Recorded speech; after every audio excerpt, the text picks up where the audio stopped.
నీకేం చేయాలో అర్థమవుతలేదా? ఏం ఆడుకోవాలో అర్థమవుతలేదా? ఏం ఆడుకోవాలో అర్థమవుతలేదా? ఏంది? అడుగు తినేవాళ్ళు కాదు, కాగితాలు ఏరేవాళ్ళు అంటారు.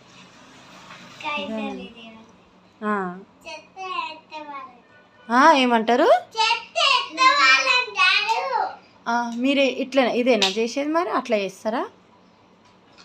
చెప్పు. ఆ స్కూల్ యూనిఫామ్ లేనిది అగో ఆ బ్యాగ్స్ చూడు, అట్లా నేను వేస్తే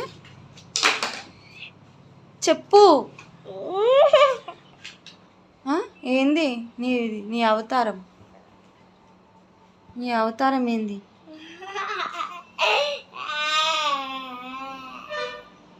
కిందికి దిగు.